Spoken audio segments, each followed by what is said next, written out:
குழந்தைகளான உங்களுடைய இந்த திவ்ய நேத்திரங்கள் எவ்வளவு தெளிவாக, அதாவது ஆன்மீகம் நிறைந்துள்ளதாக இருக்கிறதோ, அவ்வளவே குழந்தைகளான உங்களுடைய கண்கள் மூலமாக பல சித்திரங்களை பார்க்க முடியும்.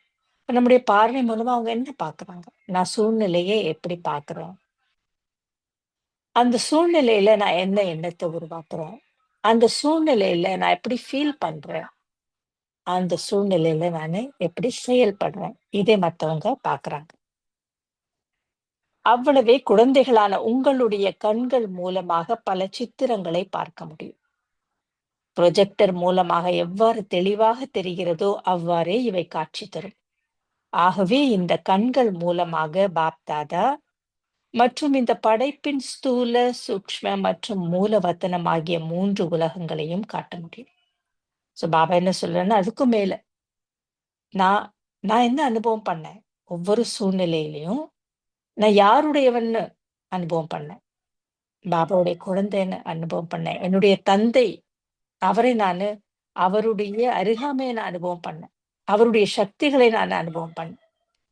அது மட்டும் இல்லாம நான் எங்க இருந்தேன்? அந்த சூக்ஷ்ம உலகத்தை பற்றி அனுபவம் எனக்கு இருக்கு. இந்த இடம் என்னுடைய நிரந்தரமான இடம் இல்ல. இப்ப இருக்கக்கூடிய சூழ்நிலைகள் நிரந்தரமானது கிடையாது. நான் எங்கேருந்து வந்தேன்? என்னுடைய உண்மையான நிலை என்ன? என்னுடைய சூக்ஷ்மமான நிலை என்ன? என்னுடைய உண்மையான வீடு எது? மூலவத்தனம். அங்க நான் எவ்ளோ அமைதியா இருந்தேன். அதுக்கப்புறமா நானு என்னுடைய சூக்ஷ்ம வத்தனத்துல, அதாவது என்னுடைய எண்ணம், உணர்வுகள் மூலமா நான் எப்படி உணர்ந்தேன். இதை நானு என்னுடைய அனுபவமாக கொண்டு வரும்பொழுது, சூழ்நிலை அப்படின்றது இந்த உலகத்துல இப்போ இருக்கக்கூடிய நிலையில இருக்கு.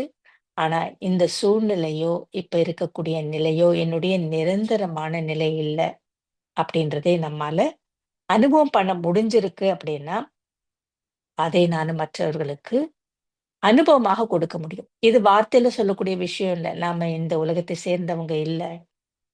நாம இந்த உலகத்திற்கு அப்பாற்பட்ட இடத்த சேர்ந்தவங்க. நம்முடைய தந்தை பரமாத்மா. பரமாத்மாவினுடைய இடம் எது? அந்த இடத்துலேருந்து தான் நாமளும் வந்தோம். அப்படின்ற அத்தனை விஷயங்களும் நம்ம எப்படி ஒரு சூழ்நிலைய பார்க்குறோம். எப்படிப்பட்ட அனுபவத்தை நானு அந்த சூழ்நிலையில அனுபவம் செய்றேன், செஞ்சிருக்கேன். ஒவ்வொரு சூழ்நிலையும் செஞ்சிருக்கேன். அது என்னுடைய பார்வை மூலமாக வெளிப்படும். எவர் உங்கள் முன்னிலையில் வந்தாலும் உங்களுடைய இந்த கண்கள் மூலமாக சகல தெய்வீக காட்சியையும் அடைய முடியும். எவ்வளவுக்கு எவ்வளவு லைட் பிரகாசமாக இருக்கிறதோ, அவ்வளவுக்கு அவ்வளவு சித்திரங்களும் தெளிவாக இருக்கும். சித்திரங்களும் மத்தவங்களுக்கு தெளிவா காட்டணும் அந்த ப்ரொஜெக்டர் அப்படின்னா, அதுல இருக்கக்கூடிய லைட் பவர்ஃபுல்லா இருக்கும். அதனுடைய வாட்ஸ் அதிகமாக இருக்கணும். அப்ப சித்திரங்கள் மிக தெளிவாக, துல்லியமாக மத்தவங்களுக்கு தெரியும். அப்படின்னா என்ன அர்த்தம்?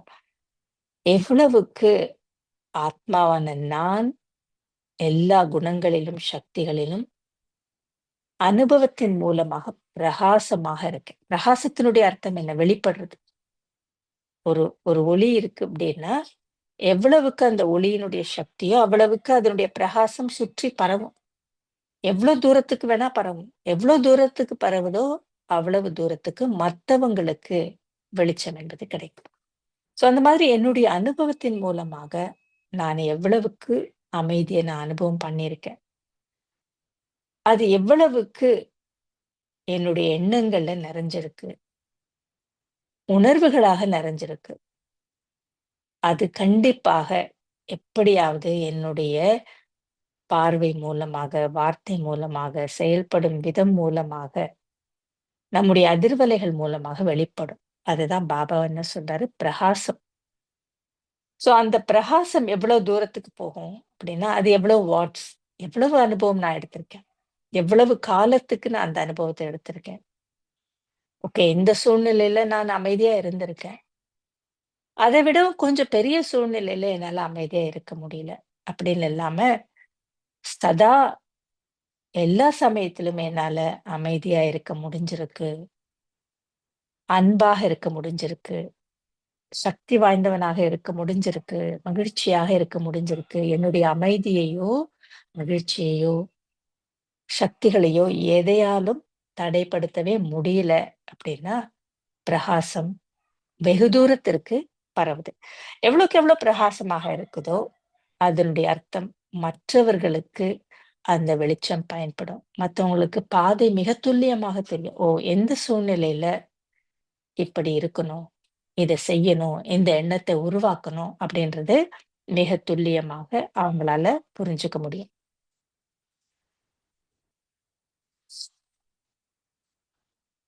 அந்த பல்பு எத்தனை பவர் அதை பார்த்தாதா? எவ்வாறு பார்க்கிறார் என்பது உங்களுக்கு தெரியுமா? உங்களுடைய பல்ப் எவ்வளவு பவர் உடையது என்பதை பார்த்தீர்களா? என்னுடைய ஒளியின் சதவீதம் எவ்வளவு? அது எந்த வகையானது என்று அறிந்துள்ளவர்கள் கரத்தை உயர்த்தவும். நம்முடைய ஆத்மா எவ்வளவு சக்தியுடையது என்பதை எதன் மூலமாக அறியலாம்? நாம எவ்வளவு சக்தி வாய்ந்தவர்கள் அப்படின்றத எப்படி நாம புரிஞ்சுக்க முடியும்? ஒளியின் சிறப்பு என்ன? எந்த ஒரு பொருளையும் உள்ளவாறு தெளிவாக காட்டுவதே ஒளியின் குணம். அதனால்தான் எல்லா தர்மத்திலும் இறைவனை ஒளியாக பார்த்தாங்க. இறைவனுடைய அருகாமை நமக்கு மிக துல்லியமாக எல்லாத்தையும் காட்டிடும். வழி எது? எது சரியான பாதை? அமைதியை நாம தேட வேண்டிய அவசியம் இல்ல. எங்க இருக்குன்னு தெரியும்.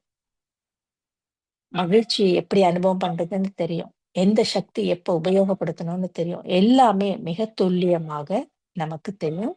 அதுதான் ஒளியினுடைய சிறப்பு. அந்த ஒளியாக தான் இறைவனை எல்லா தர்மத்தினரும் பார்த்தாங்க. எந்த ஒரு பொருளையும் உள்ளவாறு தெளிவாக காட்டுவதே ஒளியின் குணம். இருட்டில் எந்த ஒரு பொருளும் தெளிவாக தெரியாது. ஆகவே தெளிவற்றதை தெளிவுபடுத்துவது ஒளியினுடைய குணமாகும். அதிகமான குழப்பம் இந்த சூழ்நிலையில எதை செய்யறது? இது சரியா? தவறா? பலமுறை நம்முடைய எண்ணங்கள் என்ன நடக்குதுன்னா, எல்லாம் நடந்து முடிஞ்சப்புறம் இது தவறு. இத செஞ்சிருக்க கூடாது. இப்படி நான் சிந்திச்சிருக்க கூடாது. இப்படி நான் பேசியிருக்க கூடாது. இப்படி நான் நடந்திருக்க கூடாது. எல்லாம் முடிஞ்சு போனதுக்கு அப்புறமா. அது பல பிறவிகளாக நாம கடந்து வரும்பொழுது, அந்த குழப்பம், அந்த இருட்டு தான் நம்மள இந்த மாரி வார்த்தைய உபயோகப்படுத்த வைக்குது. நான் என்ன பண்ணேன்னு எனக்கு தெரியல. எனக்கு ஏன் இப்படி நடக்குதுன்னு எனக்கு தெரியல. இந்த வார்த்தைக்கான காரணம், அந்த தெளிவு என்பது இல்லாமல் இருப்பது. இவ்வாறே உங்களுடைய ஒளியின் சதவீதத்தை அறிய முடியும். ஒன்று உங்களுடைய முயற்சியின் வழி தெளிவாகும். என்ன முயற்சி பண்ணணும் இப்போ? இந்த சூழ்நிலையில என்னுடைய மனதில இருக்கக்கூடிய குழப்பம், அமைதியற்ற நிலை, மகிழ்ச்சியற்ற நிலை.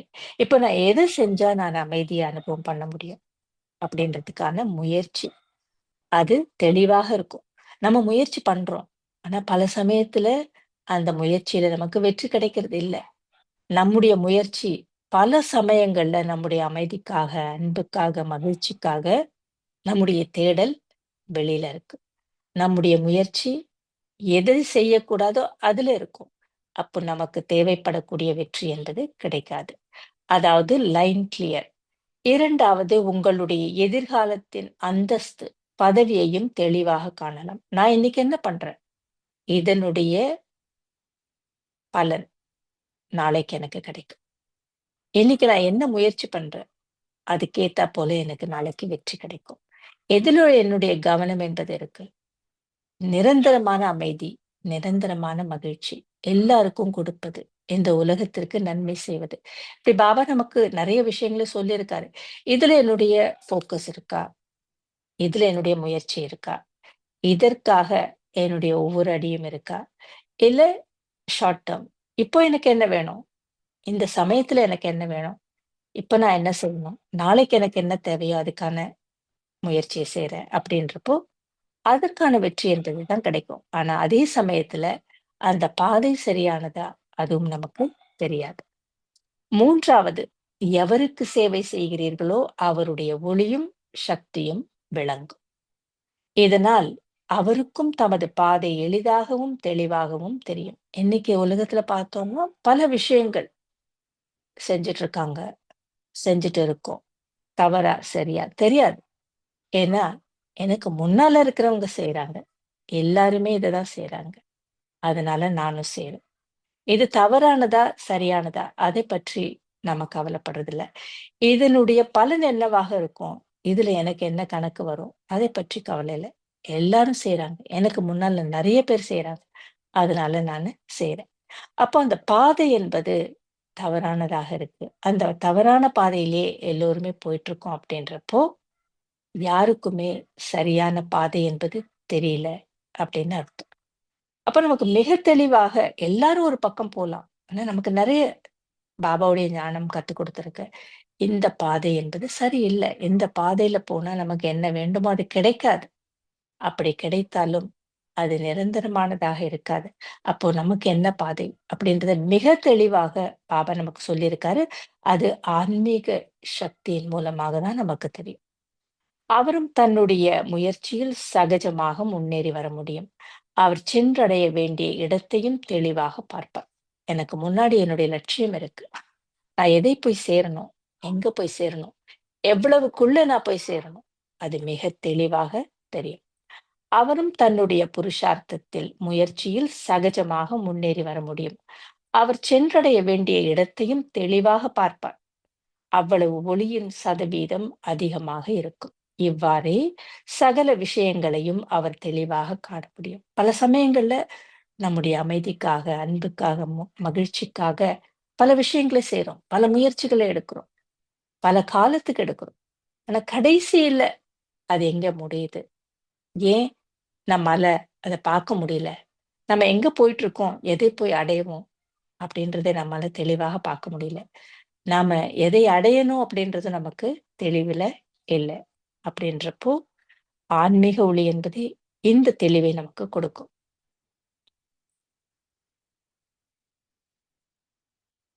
ஒருவேளை ஒளியின் சதவீதம் குறைவாக இருந்தால், அவருடைய முயற்சி தெளிவாக இருக்காது. எவருக்கு பாதையை காட்டுகின்றாரோ, அவரும் தமது பாதை மற்றும் குறிக்கோளை அறிய முடியாது. எவருடைய ஒளி சக்தி மிக்கதாக இருக்கிறதோ, அவர் தாமும் குழப்பமடைய மாட்டார், மற்றவரையும் குழப்பத்திற்கு உள்ளாக்க மாட்டார்.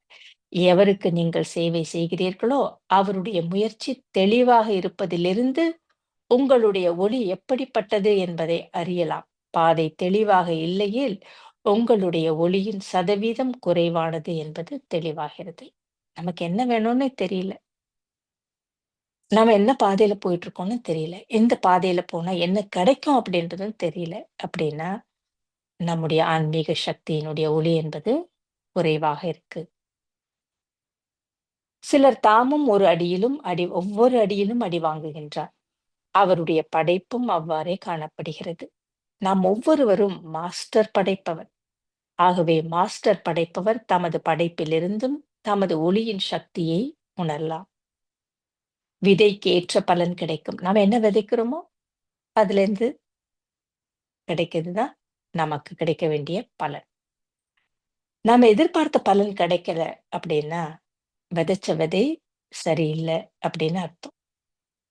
விதை சக்திசாலியாக இல்லையேல் சில மலர்களும் பழங்களும் உருவாகலாம். ஆனால் அவை ஏற்றுக்கொள்ள தகுதி வாய்ந்தவையாக இருக்காது. அழகான நறுமணம் கமழும் மலர்களையே மற்றவர்கள் வாங்குவார்கள் இல்லையா? விதையே சக்தி மிக்கதாக இல்லையேல் அதிலிருந்து விளைபவை ஏற்றுக்கொள்ள தகுதியுடையதாக இருக்காது. ஆகவே உங்களுடைய ஒளியின் சதவீதத்தை அதிகரியுங்கள். நமக்கு என்ன வேணும்? எல்லாருக்குமே தெரியும் நமக்கு என்ன வேணும். அதுதான் பலன். ஆனா நான் நினைக்கிற மாதிரி பலன் எனக்கு கிடைக்கல அப்படின்னா, விதைச்ச விதை சரியில்ல. அப்போ விதைய மாத்தணும்.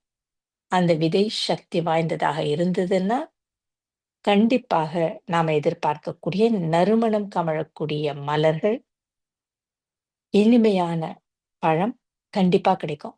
அந்த அந்த நறுமணமும், அந்த இனிமையும் நமக்காக மட்டும் இல்ல. அதுதான் மத்தவங்களும் விரும்புவாங்க. நம்மள சுத்தி இருக்கிறவங்களுக்கும் அது உதவி செய்யும். உங்களுடைய ப்ரொஜெக்டர் ஷோ சேவை செய்து வருவதைப் போலவே, உங்களுடைய நெற்றியும், கண்களும் தினசரி சேவை செய்து வர வேண்டும். நாம பாபா சொல்றாரு, சேவைக்காக நாம ப்ரொஜெக்டர் ஷோவ உபயோகப்படுத்துறோம். ஆனா, அது விஞ்ஞான ரீதியாக பிசிக்கலா நாம செய்யக்கூடிய சேவை. அதேபோல நம்முடைய நெற்றி, நம்முடைய எண்ணங்கள்.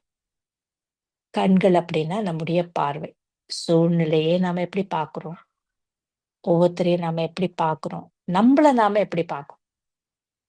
இது எல்லாமே சூழ்நிலை பார்க்கிறதா இருந்தாலும் சரி, மத்தவங்கள பார்க்கிறதா இருந்தாலும் சரி, இது எங்கேருந்து ஆரம்பமாகுதுன்னா, நம்பள நாம எப்படி பார்க்கிறோம்? அப்படின்றதுலேருந்து ஆரம்பமாகுது. ஸோ என்ன பத்தி எண்ணம் என்பது எப்படிப்பட்டதாக இருக்கு? என்ன நான் எப்படி பார்க்கிறேன்? இதனுடைய ஆதாரத்துல சூழ்நிலையைப் பற்றிய எண்ணம், சுற்றி இருப்பவர்களைப் பற்றிய எண்ணம், பார்வை என்பது வித்தியாசமானதாக இருக்கும். ஸோ அதுவும் கூட சேவை செய்யணும். எவர் உங்கள் முன்னிலையில் வந்தாலும் சித்திரங்களை உங்களுடைய கண்களில் காண்பார். ஸோ நம்ம முன்னாடி வந்த உடனே அதிர்வலைகள் மூலமாக, நம்முடைய பார்வை மூலமாக, நம்முடைய பார்க்கும் விதத்தின் மூலமாக, எண்ணங்கள் மூலமாக மத்தவங்களுக்கு அமைதி என்பது அனுபவமாகணும். அவங்க எத விரும்புறாங்களோ, அது அனுபவமாகணும். அந்த கண்களை பார்க்கும் பொழுது புத்தி யோகத்தின் மூலமாக அநேக காட்சிகள் ஏற்படும். பார்த்த உடனே அவங்களுக்கு அவர்களுடைய மனநிலைக்கு ஏற்றாற் போல, இப்படிதான் அமைதி என்பது இருக்கும். இப்படிதான் சொர்க்கம் என்பது இருக்கும். இப்படிதான் மகிழ்ச்சியினுடைய அனுபவம் என்பது இருக்கும் அப்படின்றது அவங்களுக்கு அனுபவமாக தெரியணும். இத்தகைய காட்சி மூர்த்தியாக உங்களை உருவாக்க வேண்டும். எவர் சதா சாட்சி ஸ்திதியில் நிலைத்திருக்கிறாரோ, அவர்தான் சாட்சி மூர்த்தியாக ஆக முடியும். சாட்சியினுடைய ஸ்திதி என்பது சூழ்நிலையிலிருந்து, அதனுடைய தாக்கத்திலிருந்து நம்மை நாம் விடுபட்டு இருக்கக்கூடிய நிலை. அதனுடைய சூழ்நிலையோ இல்ல சுத்தி இருக்கக்கூடியவர்களுடைய சுபாவ சமஸ்காரமோ நம்முடைய மனசுல ஒரு தாக்கத்தை ஏற்படுத்தக்கூடாது. நம்முடைய எண்ணத்திற்கோ, நம்முடைய உணர்விற்கோ அது ஒரு ஆதாரமாக இருக்கக்கூடாது. ஏன்னா, என்னுடைய மனசு எண்ணத்த உருவாக்குது. அதுக்கேத்த மாதிரி என்னுடைய உணர்வுகள் என்பது உருவாகுது அப்படின்றப்போ, அது என்னுடைய கட்டுப்பாட்டுல தான் இருக்கு. நான் எந்த எண்ணத்த வேணா உருவாக்கலாம். எப்படிப்பட்ட உணர்வை வேண்டுமானாலும் நான் அனுபவம் பண்ணலாம். ஆனா, நான் விரும்பக்கூடிய உணர்வு என்பது அமைதி. நான் விரும்பக்கூடிய உணர்வு என்பது மகிழ்ச்சி. அப்படின்றப்போ, சூழ்நிலையோ இல்லை சுற்றி இருப்பவர்களுடைய சுபாவ சமஸ்காரமோ, அமைதிக்கும், அன்புக்கும், மகிழ்ச்சிக்கும் மாறானதாக இருக்கலாம். ஏன்னா, மத்தவங்களுடைய அனுபவம் என்பது வேற, சூழ்நிலை என்பது வேற. ஆனா, அத வச்சு தான் நானு எண்ணத்தை உருவாக்கி, என்னுடைய உணர்வுகளை அதனுடைய ஆதாரத்துல அமைதியற்றதாக நான் அனுபவம் பண்ணக்கூடாது. சூழ்நிலை எப்படி இருந்தாலும், என்னுடைய எண்ணத்தை உருவாக்கக்கூடிய சக்தி என் கையில இருக்கு. என்னுடைய உணர்வை அனுபவம் செய்யக்கூடிய சக்தி என்கிட்ட இருக்கு. அப்படின்றப்போ, அதை நானு பயன்படுத்துறேன். பாபாவினுடைய ஞானம் அதற்காக தான். பாபா நமக்கு என்ன சொல்லியிருக்காரு? பாபா நம்மள எப்படி பார்க்கிறாரு? பாபா நம்மள மாஸ்டர் சர்வ சக்திவானாக பார்க்கிறாரு. அமைதியினுடைய சொரூபமாக பார்க்கிறாரு. சூழ்நிலைக்கு அப்பாற்பட்டவராக நம்மள பார்க்கிறாரு. ஒவ்வொரு சூழ்நிலையும் ஒரு விளையாட்டாக பார்க்க சொல்லி சொல்லியிருக்காரு. ஒவ்வொருத்தருடைய பாகத்தையும் தனியாக பார்க்க சொல்றாரு. விடுபட்டவராக பார்க்க சொல்றாரு. ஸோ அந்த மாதிரி நாம பார்க்கும் பொழுது மட்டும் தான் நம்மால மத்தவங்களுக்கு என்ன காட்சி வேண்டுமோ அந்த காட்சியை கொடுக்கக்கூடிய காட்சி மூர்த்தியாக ஆக முடியும். அவருடைய கண்கள் ப்ரொஜெக்டர் ஷோவை போன்று செயலாற்றும். அவருடைய நெற்றி சதா பிரகாசத்துடன் காணப்படும். பிரகாசம் அப்படின்னா அமைதி நிறைஞ்சதாக, அன்பு நிறைந்ததாக. ஒவ்வொரு எண்ணமும், ஒவ்வொரு எண்ணத்தினுடைய அதிர்வலையும் அமைதியை பரப்பக்கூடியதாக இருக்கும்.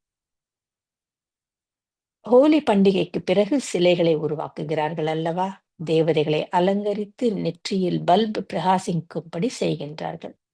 இவ்வாறு ஏன் செய்கின்றார்கள்? அது எந்த காலத்தினுடைய நினைவு சின்னம்? அது இக்காலத்திற்கானது. பிறகு உங்களுடைய நினைவு சின்னத்தை உருவாக்கி வருகின்றனர். ஆகவே ஒவ்வொருவரின் நெற்றியிலும் ஒளி காணப்பட வேண்டும். ஒளி எப்படின்னா விழிப்புணர்வு.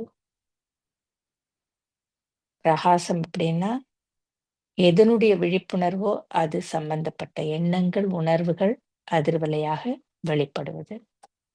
அப்போ அவ்வளவுக்கு நம்ம விழிப்புணர்வுடன் இருக்கணும். நம்ம கண்ண மூடிட்டோம் அப்படின்னா, இருட்டு, அறியாமை. கண்ண மூடுறது அப்படின்னா, நான் யாருன்னு எனக்கு தெரியாது. என்னுடைய குணம் என்பது என்னன்னு எனக்கு தெரியாது. அப்பதான் நாம என்ன சொல்லுவோம்? எனக்கு அமைதியே இல்ல, நிம்மதியே இல்ல, சந்தோஷமே இல்ல. அப்படின்னு அந்த வார்த்தை நான் கண்ண மூடிட்டு இருக்கேன். எனக்கு என்னை பற்றிய விழிப்புணர்வு இல்ல. என்னுடையது எதுன்னு எனக்கு தெரியல. அதனால இருட்டு. கண்ண மூடிட்டு இருக்கக்கூடிய இருட்டு. அறியாமையினுடைய இருட்டு. பாபா சொல்றாரு, விழிப்புணர்வுல இருந்தோம்னா ஒளி. அதுக்கப்புறமா அதனுடைய பிரகாசம். நான் யாருன்னு எனக்கு தெரியும். என்னுடைய குணங்கள் என்னன்னு எனக்கு தெரியும். அது அதனுடைய ஆதாரத்துல என்னுடைய எண்ணங்கள், அதனுடைய ஆதாரத்துல என்னுடைய உணர்வுகள், அது பிரகாசமாக வெளிப்பட்டுக் கொண்டே இருக்கும். விநாச காலத்திலும் இந்த ஒளி உங்களுக்கு மிகுந்த உதவி செய்யும். கெட்ட எண்ணத்துடன் சிலர் உங்களை அணுகுவார்கள். அவர்கள் இந்த உடலை காணாமல் பிரகாசிக்கும் இந்த பல்பையே காண்பார்கள். மிகுந்த பிரகாசமான ஒளி கண்கூச செய்யும் பொழுது சிறிது நேரத்திற்கு வேறு எதையும் காண முடியாது. அவ்வளோ ஒரு பிரகாசம் என்பது அவங்களுக்கு நம்முடைய உடலையே தெரியாத மாரி பண்ணிடும். அவ்வளவு அன்பை, அவ்வளவு அமைதியை அவங்க அனுபவம் பண்ணுவாங்க. ஏன்னா, அமைதியும், அன்பும் அனுபவம் ஆகாத பொழுது மட்டும் தான் எதிர்மறையான எண்ணங்கள் என்பது உருவாகும். எதிர்மறையான எண்ணங்கள் உருவாகும் பொழுது தான் அதனுடைய ஆதாரத்துல மத்தவங்களுக்கு துக்கத்தை கொடுப்பாங்க. அப்படி எதிர்மறையான எண்ணங்களோட துக்கத்த கொடுக்கணும், வலிய உருவாக்கணும்னு வரக்கூடிய ஆத்மாக்களுக்கு அவ்வளவு அமைதி என்பது அனுபவமாகும் பொழுது, அவங்களுடைய எதிர்மறையான எண்ணங்கள் மாறிடும். அப்படிப்பட்ட கண்களை கூசக்கூடிய அளவுல நம்முடைய ஒளி என்பது இருக்கணும்.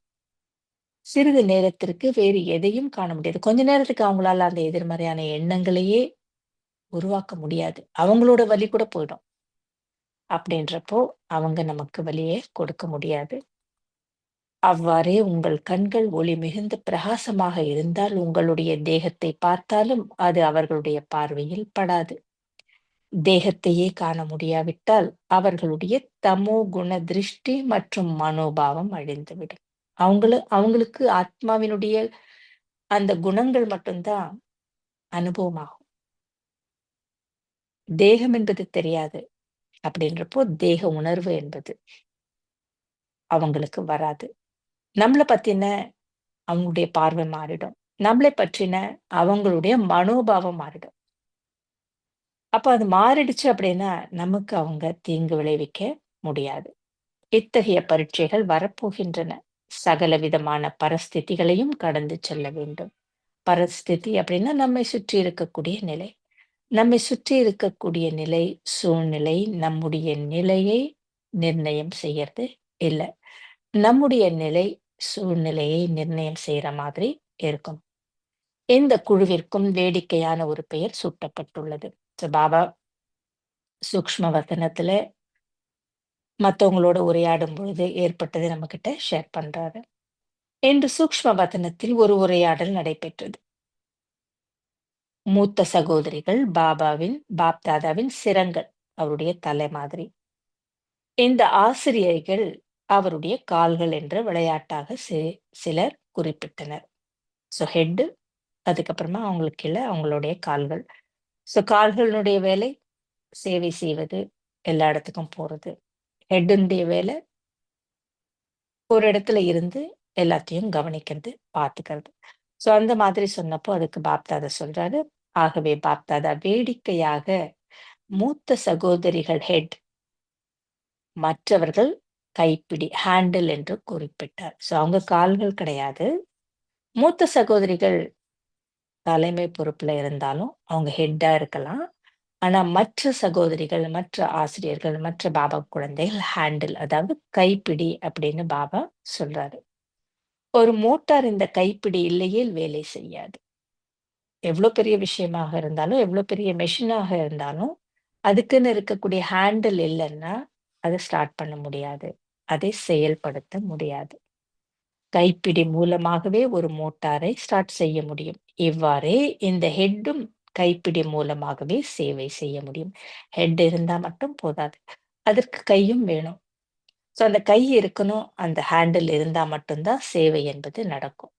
பார்க்கறதுக்கு ஹெட் இருக்கலாம். பலவிதமான விஷயங்களை யோசிக்கிறதுக்கு, சிந்திக்கிறதுக்கு, பிளான் பண்றதுக்கு ஹெட் இருக்கலாம். ஆனா அத செயல்படுத்துறதுக்கு அந்த ஹேண்டில், கைகள் என்பது அவசியம். ஆகவே இந்த குழு கைப்பிடி குழுவாகும். இந்த ஹேண்டில் அந்த குழுவை பாபா ஹேண்டில்னு சொல்றாரு. இந்த கைப்பிடி இல்லாமல் ஹெட் எந்த காரியத்தையும் செய்ய முடியாது. முதலாக எவர் வந்தாலும் அவரை ஹேண்டில் செய்வது இந்த ஹேண்டில் தான். ஸோ யாராவது வராங்க அப்படின்னா, அவங்க டைரக்ட்டா ஹெட்ட பார்க்கறதில்ல. அதுக்கு முன்னாடி சகோதரியோ, சகோதரனோ அவங்க இருப்பாங்க. அவங்க உங்கள கூப்பிடுவாங்க. அவங்கள உட்கார வைப்பாங்க. அவங்க கிட்ட பேசுவாங்க. அதுக்கப்புறமா தான் அவங்க ஹெட் கிட்ட கூட்டிட்டு போறாங்க. இல்ல மூத்த சகோதரிகள் கிட்ட கூட்டு போறாங்க. ஆனா, அந்த ஹேண்டில் பண்றவங்க அந்த இடத்துல சரியில்ல அப்படின்னா, அங்கேயே சேவை என்பது முடிஞ்சிரும். அவங்க ஹெட்டே பார்க்க மாட்டாங்க. ஸோ அவங்களுடைய சேவை என்பது, அவர்களுடைய பாகம் என்பது மிக, மிக முக்கியமானது. ஆகவே உங்களுக்கு இவ்வளவு பெரிய பொறுப்பு இருக்கிறது. கைப்பிடியாகிய நீங்கள் இல்லையேல் சேவை நடைபெறாது.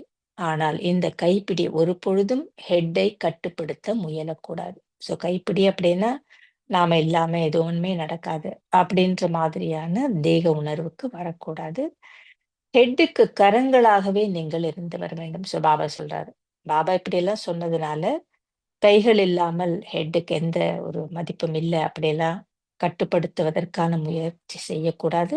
ஸோ பாபா என்ன சொல்றாரு அப்படின்னா, 2மே தேவை. அந்த ஹெட்டுக்கு கரங்களாக நாம இருக்கோம். அவங்களுக்கும் நம்ம கரங்களாக இருக்கோம். பாபாவினுடைய கரங்களாகவும் இருக்கோம். கருவிகளாக இருக்கோம் அப்படின்றதை நாம புரிஞ்சுக்கணும்.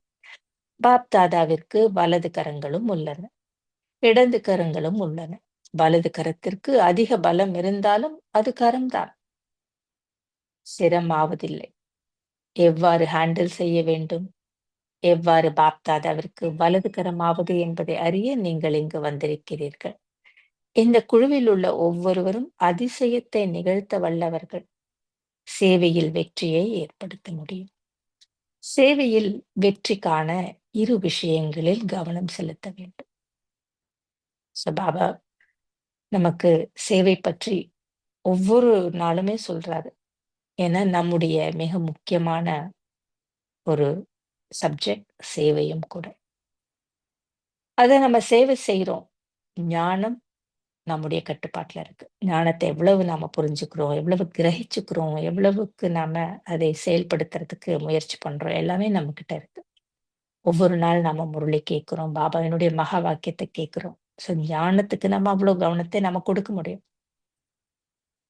யோகாவும் நம்முடைய கட்டுப்பாட்டுல இருக்கு. எவ்வளவு நேரம் என்னால யோகா பண்ண முடியும்? பாபாவினுடைய நினைவுல இருக்க முடியும்? அதுக்கு நம்ம என்னெல்லாம் செய்யலாம்? அப்படின்றதும் நம்முடைய கட்டுப்பாட்டுல இருக்கு. தாரணையும் நம்முடைய கட்டுப்பாட்டுல இருக்கு. எவ்வளோ நாம தாரணை பண்ணணும்? பாபா சொன்ன ஒவ்வொரு விஷயத்தையும் எவ்வளவுக்கு நானு செயல்படுத்தணும்? அப்படின்றது நம்மகிட்ட இருக்கு. ஆனா சேவை என்பது மட்டும் நம்முடைய கையில இல்ல. சேவை சேவையில வெற்றி. நாம நெனச்ச அளவுக்கு இவ்ளோ சேவை பண்ணணும் அப்படின்னு நம்ம நெனச்சாலும், அது பாசிபிள் கிடையாது. எவ்ளோ பேருக்கு நான் ஞானம் குடுக்குறேன், எவ்ளோ பேருக்கு நான் பாபாவினுடைய அறிமுகத்த குடுக்குறேன், எவ்ளோ பேருக்கு நானு சேவை பண்றேன். அத்தன பேரும் கேட்டாங்க. அத்தன பேரும் அடுத்த நாள் கிளாஸ்க்கு வந்துருவாங்க. அடுத்த நாள் பாபா குழந்தை ஆயிடுவாங்க. அப்படின்றது நம்முடைய கட்டுப்பாட்டுல இல்ல. அதனால தான் சேவை என்பதுல நாம வெறும் கருவிகளாக மட்டுமே இருக்கோம். பாபா தான் செய்விப்பவராகவும் இருக்காரு. அது மட்டும் இல்லாம, சேவையில வெற்றி என்பது கிடைக்கணும் அப்படின்னா, அதுக்கு நாம என்ன பண்ணணும்? அப்படின்றதுலயும் கவனம் நாம கொடுக்கணும். சேவையில் வெற்றிக்கான 2 விஷயங்களில் கவனம் செலுத்த வேண்டும். நீங்கள் அனைத்திலும் சகயோகிகள் தான். இருப்பினும், சேவையில் வெற்றியை அடைவதற்கு நிமித்தமாக இருப்பது இந்த குழுதான். இதற்காக இரு விஷயங்களில் கவனம் செலுத்த வேண்டும். உங்களின் குறி மற்றும் நடை. இந்த குழுவில் இந்த 2 சிறப்புகளும் இருக்க வேண்டும். நீங்கள் குறிபார்ப்பது சரியாக இருந்தால், ஒரே அடியில் மற்றவரை உயிருடன் இறக்க செய்ய முடியும். ஒரு சிறந்த குறிபார்த்து சுடுபவர் ஒரே தோட்டாவினால் குறியை சரியாக வீழ்த்த முடியும். ஆனால் இதை அறியாதவர் பலமுறை சுட வேண்டியிருக்கும். உங்களுடைய ஸ்திதியும் உங்களுடைய நடையும் சரிவர இருந்தால், நீங்கள் செய்ய வேண்டிய சேவையும் வெற்றி பெறும். ஆனால் சில நேரங்களில் நடை குறைந்து விடுகிறது. சில நேரங்களில் சேவையில் கவனம் குறைகிறது. அவ்வாறு இருக்கக்கூடாது. 2ம் சரிவர இருக்க வேண்டும். ஸோ நாம குறிபார்த்து சுடணும் அப்படின்னா, நம்மகிட்ட ஒரே ஒரு தோட்டா தான் இருக்கு அப்படின்னா, குறிபார்த்து எங்க போய் விடணும் அப்படின்றது நமக்கு தெரிஞ்சாதான், அதற்கான பயிற்சி இருந்தால் மட்டுமே நம்மால அதை செய்ய முடியும். இல்லன்னா என்ன ஆகும்? நாம எவ்வளோக்கு வீண் பண்ணிட்டே இருக்கோம். நம்முடைய சேவையில நேரம், அதுக்கப்புறமா எண்ணங்கள், வார்த்தைகள், அதுக்கப்புறமா செயல்கள், பணம், இப்படி பல விஷயங்கள நம்ம உபயோகப்படுத்தி நாம சேவை செய்றோம். ஆனா, அதுலேருந்து நமக்கு கிடைக்கக்கூடிய ரிசல்ட் எவ்ளோ? என்ன? நாம என்ன நெனச்சோமோ, அது நடந்ததா? அப்படின்னா, அதனுடைய சதவீதம் குறைவாக இருக்கு. அதற்கான காரணம் என்ன?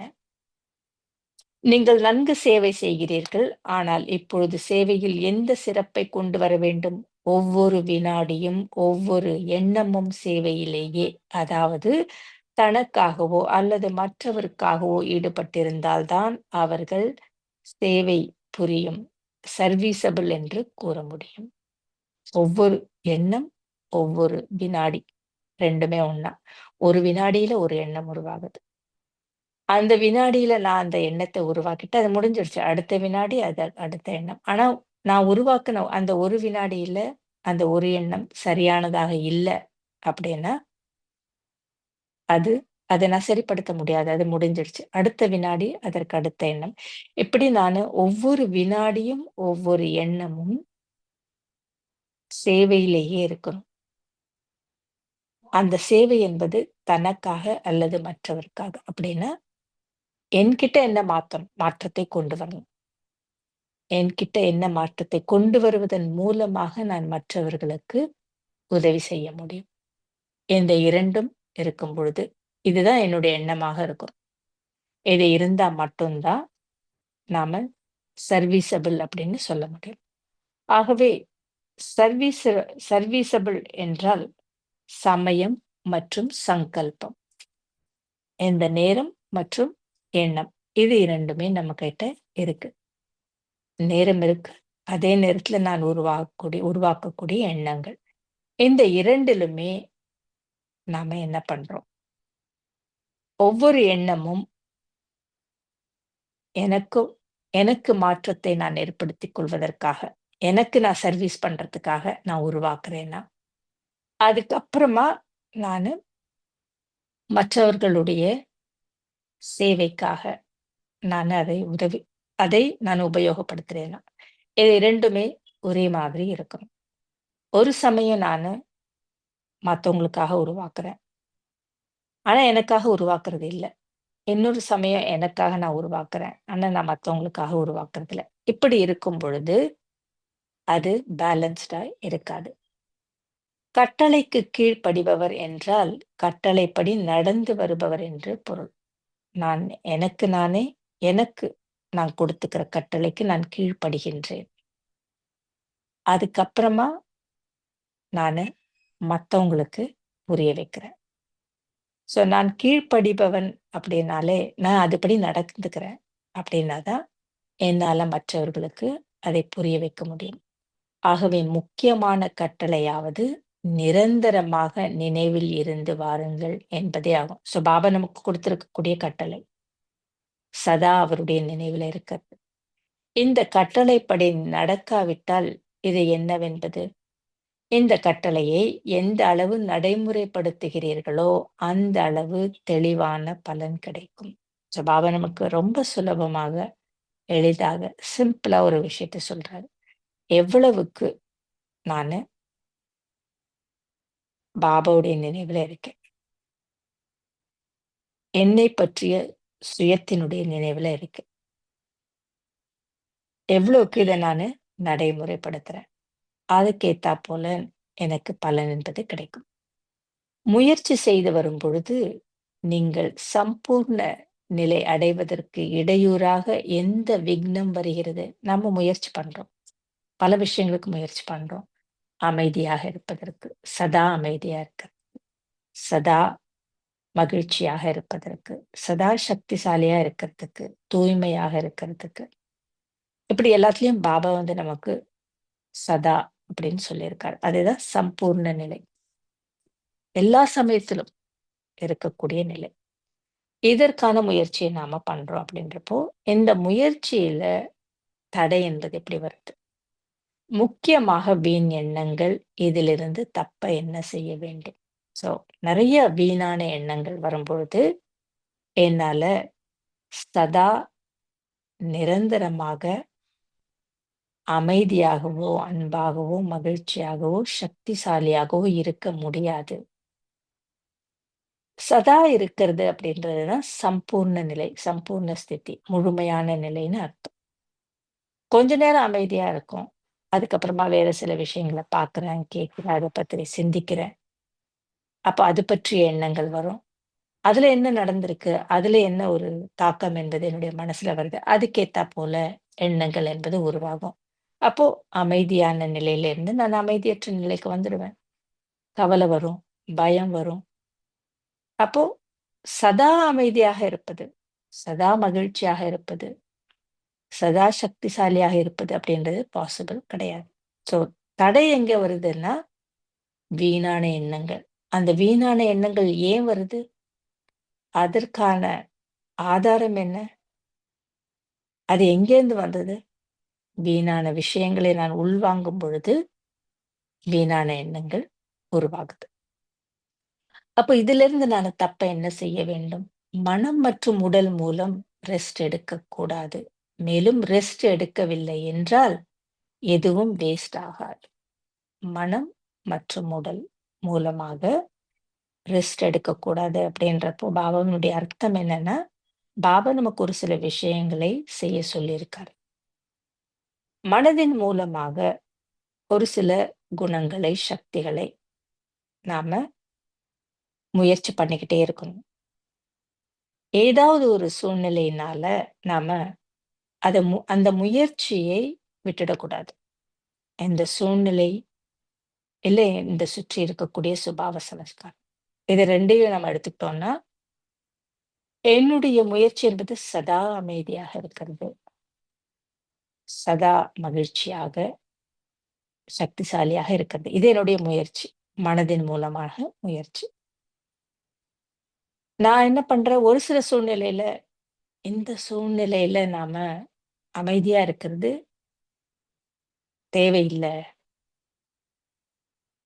இந்த சூழ்நிலையில கூட நான் அமைதியா இருந்தேன்னா, மத்தவங்க என்ன நினைப்பாங்க? இது அமைதியாக இருக்க வேண்டிய சூழ்நிலை கிடையாது.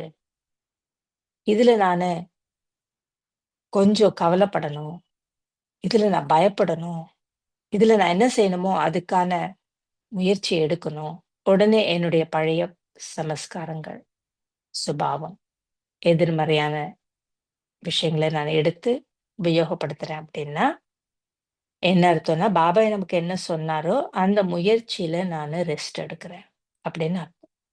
உடல் ரீதியான ரெஸ்ட் அப்படின்றது பாபா நமக்கு நெறைய விஷயங்கள சொல்லியிருக்காரு. எப்பப்போ என்னென்ன பண்ணணும்? அதிகாலையிலேருந்து பாபாவினுடைய மகா வாக்கியங்கள கேட்கறதுலேருந்து, சேவையிலேருந்து, இப்படி என்னெல்லாம் செய்யணும் அப்படின்றத நமக்கு உடல் ரீதியாக நாம செய்ய வேண்டிய முயற்சிகளை சொல்லியிருக்காரு.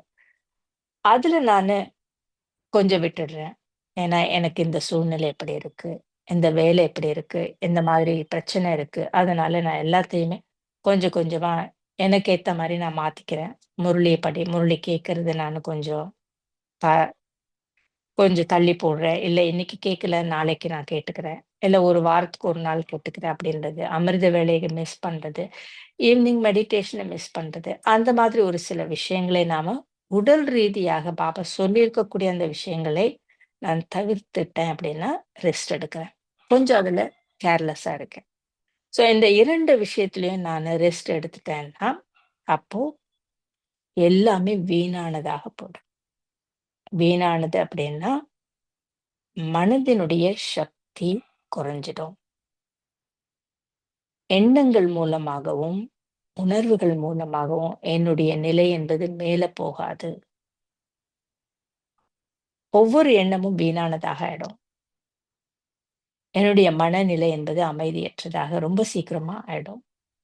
அதனால இந்த 2 விஷயத்துல நானு களைப்படையக்கூடாது. ரெஸ்ட் எடுக்கக்கூடாது. அப்போ எதுவுமே வீணாகாது. ஒவ்வொரு எண்ணமும் எப்படி இருக்கணுமோ அப்படி இருக்கும். ஒவ்வொரு எண்ணமும் என்ன நடக்கணுமோ அப்படி நடந்துக்கும். ஒவ்வொரு எண்ணமும் எனக்கு எந்த அனுபவத்தை கொடுக்கணுமோ, அந்த அனுபவத்தை கொடுக்கக்கூடியதாக இருக்கும். அதனால தான் பாபா சொல்றாரு, அதுக்கு என்ன பண்ணணும்னா, உங்களை எப்போதும் கெஸ்ட் என்று கருதுங்கள். கெஸ்ட் என்று கருதினால் ரெஸ்ட் எடுக்க மாட்டீர்கள். கெஸ்ட் வேலை எந்த பர்ப்பஸ்க்காக நம்ம வந்திருக்கோம். ஒரு பர்ப்பஸ்க்காக நம்ம ஒருத்தர் வீட்ல தங்கி இருக்கோம். ஒரு ஊருக்கு வந்திருக்கோம்னா, அதுக்குன்னு கொஞ்சம் கால காலம் இருக்கும். இவ்வளவு நேரத்துக்குள்ள இந்த வேலை முடிச்சிடணும். அது வரைக்கும் நான் இங்க இருக்கேன். அப்படின்றது நம்முடைய மனசுல எப்பவுமே இருக்கும். ஏன்னா இது நிரந்தரமான இடம் இல்ல. ஸோ அந்த மாரி நமக்கு தோணும் பொழுது, கெஸ்ட்டா இருக்கேன் அப்படின்னா, நாம ரெஸ்ட் எடுத்து நேரத்தை வீணாக்க மாட்டோம். மற்றும் சமயம், சங்கல்பம் ஆகிய எதுவும் வேஸ்ட் ஆகாது. நான் கெஸ்ட்டா இருக்கேன். எனக்கு இவ்வளவுதான் நேரம் இருக்கு. இதுக்குள்ள என்னுடைய வேலை முடிக்கணும். வேலைய முடிச்சுட்டு நானு கிளம்பணும். அப்படின்ற ஒரு உணர்வு இருந்தது அப்படின்னா, நான் ரெஸ்ட் எடுக்காம அந்த வேலைய முடிக்கிறதுல என்னுடைய கவனம் என்பது இருக்கும். அதனால நேரம் என்பதும், அந்த நேரத்துல உருவாகக்கூடிய எண்ணங்கள் என்பதும் வீணாகாமல் இருக்கணும் அப்படின்னா, நம்ம சதா எந்த நேரத்துல, எந்த உலகத்துல நம்ம கெஸ்ட்டா இருக்கோம் அப்படின்ற ஒரு உணர்வுடனே செயல்படணும். பிறகு இறுதி நாளில் உங்கள் அனைவரின் நெற்றியில் உள்ள பல்ப் எவ்வளவு சக்தியுடன் இருக்கிறது என்பதை பார்ப்போம். சக்தியுடன் இருந்தால் மாயை இந்த சக்திக்கு முன்னிலையில் வருவதற்கு தைரியம் இருக்காது. இந்த சக்தி மிகுதியாக இருந்தால் எவரும் உங்களை எதிர்கொள்ள முடியாது. இத்தகைய சக்தியுடன் நீங்கள் விளங்க வேண்டும். நீங்கள் சர்வீசபிள். ஆனால் இப்பொழுது சக்தி மிக்கவர்களாக ஆக வேண்டும். நீங்கள் ஆக்டிவ். இப்போது அக்யூரேட்டாக ஆகுங்கள். நல்லா ஆக்டிவா செயல்படுறோம். ஆனா அக்யூரேட்டா செயல்படல. ஸோ பாபா ஆக்டிவாவும் இருக்கணும். அதே சமயத்துல அக்யூரேட்டாவும் இருக்கணும். நாம குறி பார்த்து சுடணும்னு பாபா சொல்றாரு. என்ன காரணத்துக்காக இத நான் செய்றேன்? அது வெற்றி அடையணும். அப்படின்னா அதுக்கு அக்யூரசி என்பது தேவை. ஆகவே இந்த குழு எத்தகைய முத்திரையை பதிக்க வேண்டும்? அக்யூரேட். எண்ணம், சொல், செயல். இந்த 3ம் அக்யூரேட் ஆக வேண்டும். நல்லது. ஓம் சாந்தி. Om Shanti. Thank you, sister. It's very good. Om Shanti.